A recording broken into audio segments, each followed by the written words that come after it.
તો રોજ મારે એક કીર્તન ત્યાં ગાવાનું ધોળ. તો એકવાર મેં ગાયું, વૈષ્ણવનો નાથ બન્યો વાણિયો રેલો, નરસિંહ મહેતાનો. તો ઉપર રાજા બિરાજતા હતા. એણે કીધું ઈલાબેન આ ના ગવાય, બીજું ગાવ. ત્યારે મને કાંઈ બહુ ખબર પડતી નહોતી. 40 વર્ષ પહેલાં આપણા ઘરે ઠાકોરજી બિરાજતા નહોતા અને આપણે પરાણે 27-28 વર્ષના હતા. એટલે મને ખોટું લાગ્યું. મને પહેલાં ખોટું બહુ લાગતું હતું, પણ એ ખોટા લાગતા હતા તો સાચી સમજણ પાડી. એટલે પછી તો મારે આ ચાવી મારી પાસે હોય ઓફિસની, એ ત્યારે કંઈ ન બોલી. પછી રવિવારે દર્શન કરવા ગઈ એટલે હું ઉપર ગઈ. મને કેમ ના પાડી હતી? એ કે બેસો. નરસિંહ મહેતાએ ઠાકોરજીને શ્રમ આપ્યો છે, મારી હુંડી સ્વીકારો માં રાજ રે સાંભળા ગેરધારી, મામેરું પૂરો ઘી લાવો. તો આ શ્રમ આપ્યો? મેં કીધું હા. મીરાબાઈ ઝેરનો પ્યાલો પાયો? મેં કીધું હા. તો આપણા વલ્લભે કહ્યું છે કે આપણા ઠાકોરજીના તત્સુખ સિવાય આપણે બીજો વિચાર ન કરાય. તો આમણે બે શું કર્યું? વૈષ્ણવ ખરા પણ પ્રભુને શ્રમ આપ્યો. એટલે એમના ભજન ધોળ કાંઈ આપણે ગવાય નહીં. મેં જે હવે નહીં ગાઉં. પછી ધીમે ધીમે ખબર પડવા માંડી, ઓહો પુષ્ટિ માર્ગ આવો. હવે નરસિંહ મહેતા બન્યા. તો નરસિંહ મહેતાએ તો પ્રભુને શ્રમ જ આપ્યો. હવે એકવાર કેદારો રાગ ગીરવે મૂક્યો અને પ્રભુ જઈને છોડાય એવા. નરસિંહ મહેતાનું ચરિત્ર બધા જાણે છે એટલે મારે કહેવું નથી. હવે નરસિંહ મહેતાએ કીધું કે પ્રભુ આ વખતે તો મને પુષ્ટિ ભક્ત બનાવો. અને પછી એમને પુષ્ટિ ભક્ત બનાવ્યા. કોણ? ગોપાલદાસ, રૂપાલના, ગોમતીના વર, ભાયલા કોઠારીના જમાઈ. 9 વર્ષ સુધી મૂંગાર્યા. કેમ? બહુ માગ કર્યું હતું નરસિંહ મહેતા તરીકે. હવે વિચાર કર્યો, હવે બોલવું જ નથી. બોલીએ તો પાછા મર્યાદામાં આવી જાય. આપણે મૂંગું જ રહેવું છે. 9 વર્ષ સુધી. ઘણામાં 7 લખ્યું છે, ઘણામાં 5 લખ્યું, પણ ટૂંકમાં. હવે ગોમતી યારે પહેલાં તો નાનપણમાં હગાઈ કરી દેતા હતા. અમારે મારા નાના હતા ને, નાના, એ તો એટલા બધા સુંદર. હવે એમના લગ્ન પેટે ચાંદલા કરીને કર્યા. પેટે ચાંદલા. હવે એ મારા નાની જન્મ 2 આંખે આંધળા. પણ પહેલાંના જમાનામાં નક્કી એટલે નક્કી, લગ્ન થઈ ગયા એટલે થઈ ગયા. હવે બધાએ કીધું મારા નાનાના પપ્પાને, પર નાનાને, કે હવે શું કરવું છે? એ કે મેં આ હાથે ચાંદલો કર્યો છે, આ અંગૂઠો કપાય તો આ મારા સંબંધ કપાય. એ અમારી વહુ. તો મારી નાની પરણીને આવી ત્યારે 2 આંખે આંધળી જતી. પણ એને એટલી બધી કૃપા કે રોટલા, રસોઈ, ખેતરનું પાણી ભરવા જાય, કૂવામાં સિંચે, પણ એને કોઈ દી, અમે તો મારા બીજા ભાંડડાએ બહુ નથી ગયા, પણ હું તો મારા મોસાળ જાતી, તો મારી નાનીને કોઈ દિવસ અમે આંખ નથી એવું ફીલ નથી કર્યું. 2 કોડા જ હતા, આંખ હતી જ ને. તો અહીંયા એ ગોપાલદાસના અને ગોમતીના નાનપણમાં વિવાહ કરી દીધા, સગાઈ કરી દીધી. હવે આવ્યા ગુસાઈજી, 6 વાર આવ્યા અસારવામાં ગુજરાત પ્રવાસ વખતે. હવે ભાયલા કોઠારીને ત્યાં કાયમ મુકામ. ભાયલા આ કોણ છે? ગોપાલદાસને જોઈને કે, એ કે આપણી ગોમતીનો વર. એ કે ગોમતીનો વર તો સાગર હોય અને આ તો કાં મૂંગો. આપણે હોય તો રોદરા મારવાલા કર્યા પછી ખબર પડી. બોલતો ના, હમણે શું કહ્યું? આપની કૃપા હશે તો એ પણ સાગર થશે.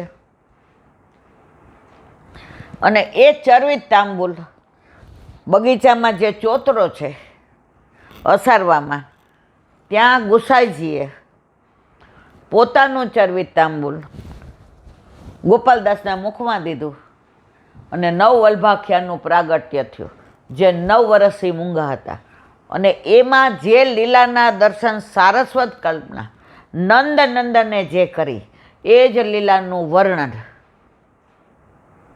ગોપાલદાસે નવ વલ્ભા ખ્યાતમાં કર વંદુ શ્રી વિઠ્ઠલ વરસ શ્યામ ઘને તમાલ. દાસનો દાસ બારણે જુએ. દાસ નથી કહેતા, કારણ કે ભાઈલા કોઠારી દ્વારા એ દાસ બન્યા છે. જે દૂતી આપણને આ માર્ગમાં લઈ આવી હોય, જે દૂતી દ્વારા ઠાકોરજી પૂછ્યા હોય, જે દૂતી દ્વારા આપણે બ્રહ્મ સંબંધ લીધું, એને ક્યારેય ભૂલાય નહીં. કારણ કે દૂતી કોણ બન્યું છે? એ બન્યું છે. તો એ ગોપાલદાસ પછી બન્યા દયારામભાઈ. આવી લોકવાયકા છે. તો આપણે વાત શેની કરતા હતા? આ બધી લીલાની, કે ભાગવતની આ લીલા, ઠાકોરજી જે પણ લીલા કરે છે એ બધી લીલા પોતાના આનંદ માટે, એકો શ્યામ બહુ શ્યામી, આપણને બધાને પ્રગટ એટલે જ કર્યા કે પહેલાં બધું વચનથી પ્રગટાવી, મનથી તો એ તો બધા પ્રવાહી જીવો. હાલો મંદિરે તો હાલો, હાલો અંબાજીએ તો હાલો, પ્રભુ ક્યાંય કામના નહીં. પછી વચનથી મર્યાદા માર્ગ, વેદ પ્રમાણે જીવે. 3 વાર સંધ્યા કરવાની, આ દિવસે યજ્ઞ કરવાનું, 11 કરવાની, તપ કરવાનું, પ્રભુ ક્યાંય આપણા કામના નહીં. પછી પોતાના શ્રી અંગમાંથી સૃષ્ટિને પ્રગટાવી એ પોતાની સેવા માટે એ આપણે બધા નસીબદાર છીએ કે વલ્લભે કૃપા કરી આપણને પુષ્ટિ સૃષ્ટિમાં પ્રગટ કરી અને પોતાના શ્રી અંગની સેવા આપી. એટલે વલ્લભે એકના ઘરે સેવા પધરાવી દીધી. તો પ્રભુની આ બધી લીલાઓ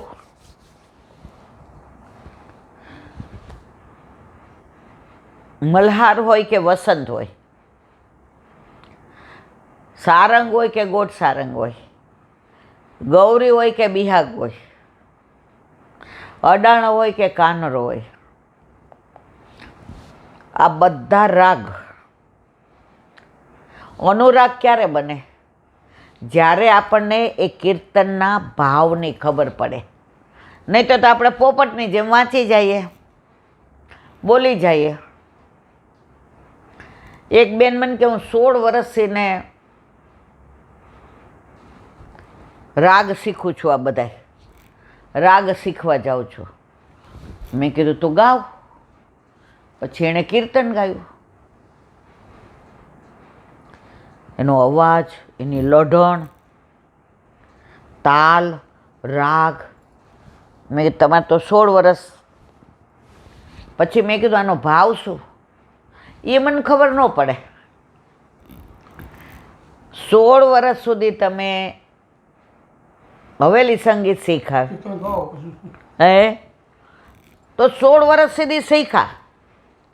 હવે જ્યાં સુધી ભાવ ન ખબર પડે ને ત્યાં સુધી ભાર લાગે. તો મેં તમે શું કામ શીખા? તમારા ઘર ઠાકોરજી બિરાજે છે? ના હો, એ વાત જ ખોટી.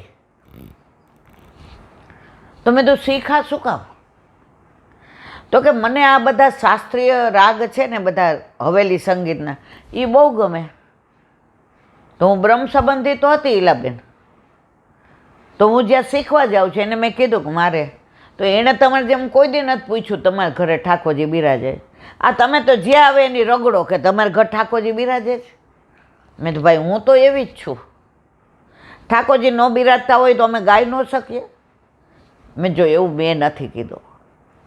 પણ આપણામાં એવું કહેવાય છે કે પ્રભુ સન્મુખ અષ્ટસખાના કીર્તન ગવાય. હવે તમે આ કીર્તન ગાયું, બરાબર છે? એણે આ ગાયું હતું મલ્હારમાં, મને એમ છે યાદ છે. 1 મિનિટ. હા, અમારે માય શ્યામા ઝૂકો રાજ. અને બીજું ઓલું ગાયું, બદરિયા તું કાહે કો વ્રજ પર દોરી.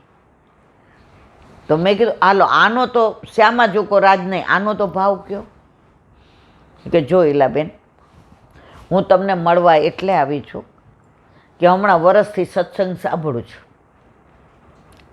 તો મને આનંદ આવે. તો મને એમ થયું, એ ગામનું નામ ન દેવાય, ત્યાંથી આવી હતી. કારણ કે મારા ભાઈ આંખે અંધ છે, તો એના લગ્ન હતા. એટલે મને એણે ફોન કર્યો હતો કે બેન સમૂહમાં કરવાના જ, 5 જણને બોલાવવાના, તો તું આવજે. તો મને તમને મળવું હતું ને એના ઓલામાં આવી હતી તો હું આવી. મેં કીધું બહુ સારું કર્યું. તો મેં કીધું બ્રહ્મ સંબંધ છે, રાગ બધાય આવડે છે. ઠાકોરજી નથી પધરાવવા? મન કે આજે નહીં, કાલે નહીં, ક્યારેય નહીં. કેટલી ગળાબંધરી મારે તો છે ને એલા બેન, કેટલી જગ્યાએ ગાવા જવાનું હોય, કેટલી જગ્યાએ મારા પ્રોગ્રામ હોય. મેં તો સરસ. મને કે ઠાકોરજી ન હોય તો વૈષ્ણવ ન કહેવાય? મેં તો કેવા. મેં તો આપણે પરણી ગયા હોઈએ અને સાસરે ન જતા હોય તો આપણી બાને બધાય પૂછે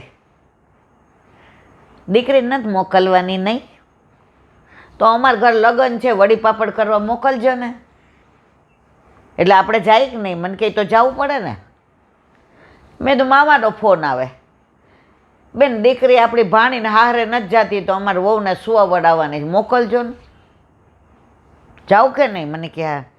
મેં તો મારા વાલા, પ્રભુ સાથે વિવાહ કર્યા પછી તમે પ્રભુ નથી પધરાવતા તો પ્રભુ કે ઘર જમાય હું આવી જાઉં તોય તમારે નથી લાવવા. મને એનો મતલબ શું? મેં તો જેમ પ્રભુ ઘરમાં આવશે ને એમ સ્નેહ વધશે, પ્રભુમાં પ્રેમ થશે. પ્રભુ તમારા વિના નહીં રહે, તમે પ્રભુ વિના નહીં રહ્યો. મેં તો ઘણા એમ કે પ્રભુ તો અંતર્યામી છે, એને ખબર જ કેટલો પ્રેમ કરીએ છીએ. તમારી યારે લગ્ન કરી અને હું ઘરે બેઠા બેઠા એમ માનસીમાં કહું હું તમને પ્રેમ કરું છું, આ તો સરસ છે, તમે ફીલ કરો. પણ હું અહીંયા આવું, સરસ રસોઈ કરું, જમવા બેસો ત્યારે કહું કે તમને ભાવે એવું સરસ શાક છે, આજે જો કઢી બનાવી છે, તમે કહેતા હતા ને એવી રીતે, અને આ સંભારો તો તમને બાએ કીધું તું ભાવે છે એવો, તો તમને કેવો આનંદ આવે. તો મેં કીધું આ બધું મનોહાર ક્યારે થાય? જ્યારે સાસરે જઈએ તો, ઠાકોરજી પધરાવીએ તો. અને જેમ જેમ ઠાકોરજીમાં પ્રેમ વધશે એમ વ્યસન થઈ જશે, અને વ્યસન થશે ને પછી તમને એનો ભાર નહીં લાગે, ભાવ થશે. મને કે વિચારવા જેવું છે. મેં જો મારો આગ્રહ નથી, મારો હઠાગ્રહ નથી તમે પધરાવો. તમે બોમ્બેથી આવ્યા અને ભાઈને છેક તમે વસ્ત્રાલ કે એ બાજુ, અને તમે રિક્ષામાં આજે આટલા પૈસા ખર્ચીને 1.5 કલાકે મારા ઘરે મળવા આવ્યા, મને આનંદ થયો. પણ તમે કંઠી પહેરી છે, તમે મારા છો. તો મેં કીધું મારી દીકરી કે મારી બેન સાસરે ન જાતી હોય તો હું તો સમજાવું, પછી એણે જોવાનું. હમણાં એણે કસુંબા છઠે ઠાકોરજી પુષ્ટ કરાવ્યા, ફોન આવ્યો ને એવા રાજી થઈ ગયા. ઈલાબેન હું મક્કમ હતી કે મારે કીર્તનમાં જ આગળ વધવું છે. મેં તો હવે ઠાકોરજી પાસે કીર્તન, એ કે હવે મારે ક્યાંય જવું નથી, મારે ઠાકોરજી કસુંબી પાગ પહેરે ગિરધર લાલ. મેં તો બસ હવે આનંદ કરો. કેવી કૃપા, સીધી સખડી ધરાવવા માંડી જેને પધરાવવા નહોતા. તો વલ્લભે જેને ઘેર પધારવું હોય ને એ આ લીલા કરે છે, કરે છે, કરે જ. પણ અત્યારે તમે જુઓ, કીર્તન તો પૈસા દઈને કીર્તનિયા આપણા ઘરે આવે, સપ્તાહ કરવાની તો પૈસા દેવાના. અરે મારા વાલા, ભક્તિ થોડી વેચાય. આજે તમને વેચાય મારે? તો આ બધી ભક્તિ શું છે? ભાગવત ઠાકોરજીનું વાંગમય સ્વરૂપ છે. વલ્લભે સ્પષ્ટ આજ્ઞા કરી છે. પદ્મા નામદાસ કથા કરતા હતા અને કહ્યું, પદ્મા